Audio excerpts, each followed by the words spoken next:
Welcome everyone to this August 1st edition of What's Happening in Crypto with Lark, broadcasting to you from New Zealand and bringing you all of the latest from the crypto world and beyond. Today's top stories: how Bitcoin can influence your dating life, Bill Clinton and Ripple are teaming up, and the shocking results of the Binance Community coin vote. Bitcoin $7,713 taking a big dip in the last 24 hours, down 5.5%. The roller coaster ride continues.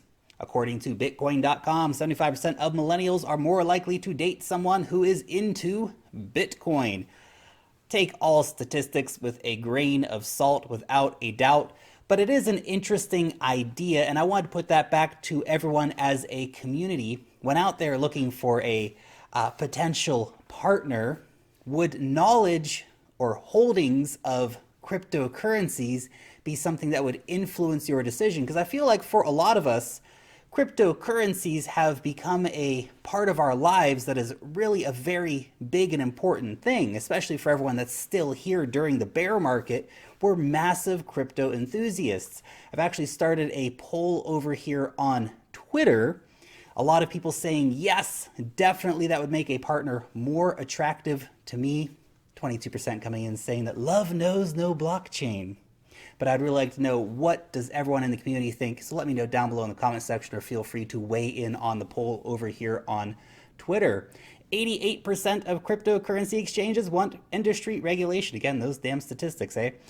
Now, what I really think this article tells us, it's not so much that they want to be regulated. A lot of crypto exchanges are already trying to self-regulate, and we see alliances of crypto exchanges coming together trying to self-regulate, like is happening in Japan and the UK, for example.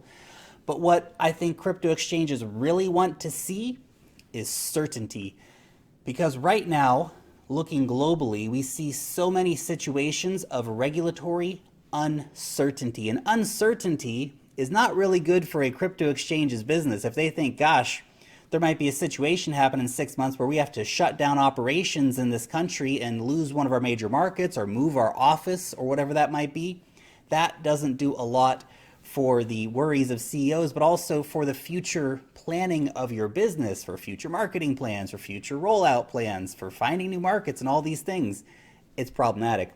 And that is what we really need to see in the crypto industry, is certainty, not uncertainty. The Binance Community vote, the winner has gone to Polymath. Now, this is a very contentious decision. I think it is the right decision by Binance. NKN, Libra Credits, and Mithril have all been disqualified. I know we covered a story the other day about Mithril and how some of the whales in the Mithril community were manipulating the vote. And again, I'd like to point out, this is not an indictment of NKN, of Mithril, or of Libra Credits. I think any of those companies would be totally stupid to have manipulated the vote knowingly. No, this was a situation of whales in those communities trying to manipulate the vote. Now, moving forward, the Binance voting system, there's two things that has to happen. Either one, Binance has to reform the system because we see the manipulation that can happen, or B, projects in the future will take this as a lesson. Binance is not screwing around. If you manipulate the vote, you will be disqualified. And I feel bad for the communities of Mithril, Libra Credits, and NKN, because I know they all wanted this. I know everybody was pushing hard for this in their communities.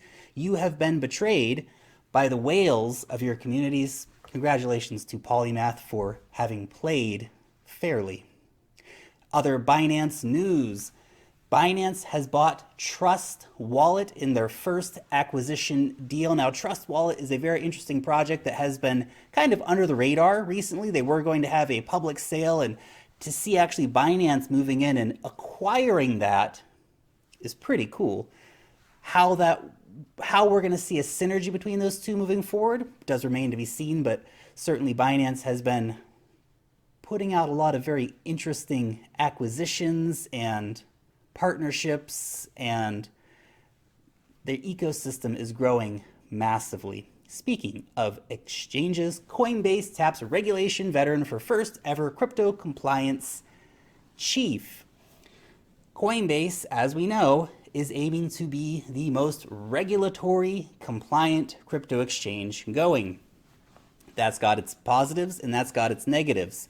Coinbase is a very corporate exchange and they want to play by the rules. And by playing by the rules and by being as compliant as they possibly can, they're probably setting up the stage for having even greater success than they've already had. Fighting the rules can put you in a difficult position, whereas Coinbase literally is hiring somebody to help with compliance. Tells a lot about Coinbase without a doubt. Ripple, new Ripple-based decentralized exchange launching in San Francisco as the Ripple ecosystem builds out. But that is not the big Ripple story today. The big Ripple story, former US President Bill Clinton to give keynote speech at Ripple's fall tech conference.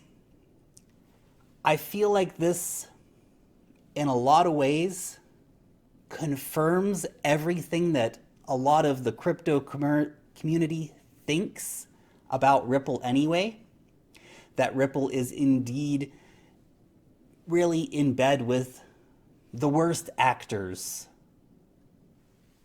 in really the whole of society, the world's biggest banks, the Clintons. The Clintons have a great history of being pay-for-play kind of people, and that kind of corruption is really abhorrent in trying to build a future society that moves beyond this kind of politics. My thought is as well, is if they're paying Bill Clinton all of this money to come and speak, what's Ripple hoping to get out of that deal? Interesting question to ask. Over in Dubai planning to disrupt its own legal system with blockchain. Of course, blockchain has so much potential in terms of public services, in terms of legal services as well. Obviously, Dubai does have a lot of laws on their books that would also really need to be disrupted, but the regulators actually have to make the decisions to change some of those repressive laws that do exist in the United Arab Emirates. Obviously, Dubai trying to focus within the UAE on being the blockchain lead. And final story of the day, Quantum platform will now be available through Amazon Web Services. This puts Quantum right out in front of a lot of people and is a very positive development for Quantum and adds a nice little bit of extra repertoire to Amazon Web Services. And a final reminder, make sure you get over there and comment on Friday's news video if you want to be in to win that eComi wallet. Thanks so much for watching today's episode. Let me know what you think about any of today's stories down below in the comment section. Thumbs up the video, share these videos around the internet to help our community grow. Join the conversation over on Twitter. Long live the blockchain, and peace out till next time.